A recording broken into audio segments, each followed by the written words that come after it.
Good evening, anal melanomas, and welcome to the Maggot Has Nothing Better to Do show. Tonight our guest is Gerig von Doomstein, notorious mad scientist and terror of the Red Gulch Community Retirement Center. Welcome to the show, Gerig. Yeah, thank you, Maggot. So I understand you've been on an international campaign to revive awareness of the doomsday devices of yore, including the infamous weather machine. Yeah. Most people get so caught up in the shinier news that they forget their heritage.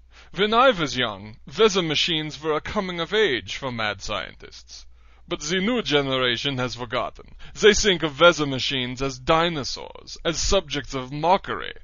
But as soon as we obtain 9 ounces of Stupidium-40, we will show them that they have made a fatal mistake. Yes, from what I've been told, your new Zeus device is capable of creating storms so powerful they will actually cause it to rain on the sun. Yeah, the ice will fall from the sky in chunks the size of a Deutschland bus. The winds will shear the skin from the bones, and the lightning will melt steel. Only the super agent Carl Thompson has stood in our way. Carl Thompson, eh? They finally realized that names like Derek Steele and Gun Angel were damned conspicuous? Yeah, they now have names like Carl Thompson and use code names like Contract Accountant. They have learned from the mistakes of the past, but so have we. As gratifying as the occasional diabolical death trap is, we only subject the incompetent agents to them. If an agent is dangerous, we typically shoot his face a bunch of times. Then we do a DNA check, just to be sure.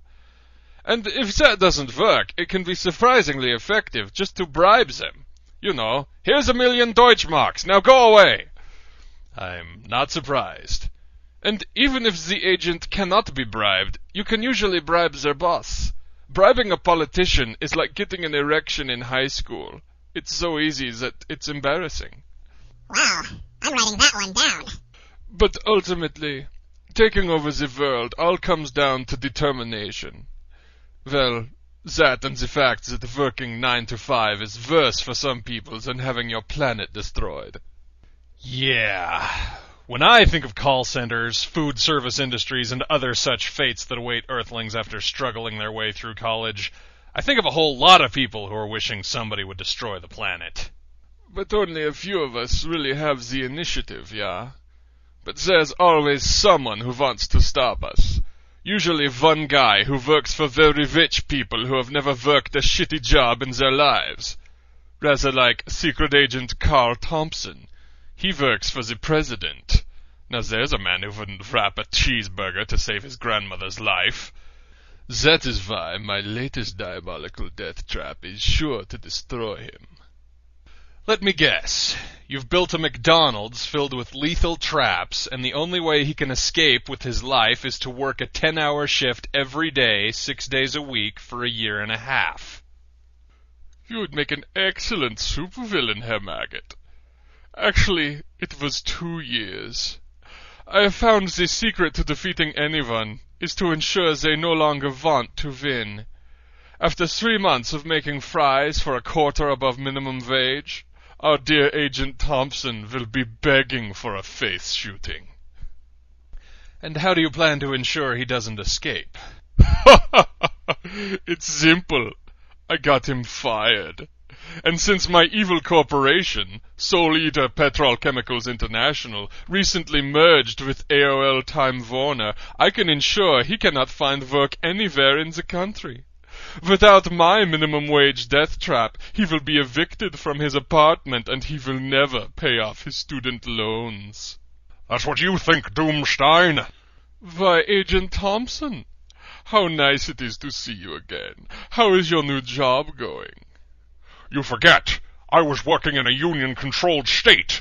Through the magic of a liberal governor, I have ensured that legislation is passed ensuring that you must comply with the terms of the new Food Preparers Union. My God, you don't mean... That's right. You now have to pay every entry-level burger flipper $900 an hour. Not only that, but you can't make us work more than 6 hours a month and cannot hire anyone from outside the state or outside the union. And, the icing on the cake, you're not allowed to shut down your franchises, even if they're no longer profitable. We'll bring your evil corporate empire to its knees. You have not won. Your actions will doom your own country. For you see, I was prepared for this. Read this paper, if you would. Let's see. Patent number... covering the preparation of organic substances in order to optimize their function in a biological system using heat and powdered chemicals? You've patented cooking? That is right, and I will lobby until all pirates of my company's intellectual property are shut down. If they want food, they will need to purchase it from us, and thanks to your overinflated wages, the price will be dear indeed. You'll never get away with this. We'll make our own food. Go ahead if you want to be breaking the law. We will ensure that all thieves of our intellectual property are punished for their crimes. We cannot allow them to continue to steal from us. It's just like walking into a store and stealing a candy bar. Oh, come on. Don't they have a rule about that here on Clagberzingi? Well, not so much a rule as a standardized response. Saying that pirating a movie is no different than walking into a store and stealing a candy bar is rather like saying refusing to give to the collection plate is no different than decapitating the Pope and fucking his corpse in the ass. More specifically, when people compare shit like that on our planet, it's our policy to immediately do both, then ask them if they could tell which one was which. If they can't tell, they can only punish us for the lesser one. If they can tell, we kill them for being filthy, stinking liars. You have a rather ruthless manner of proving your points, Beard Maggot. It's because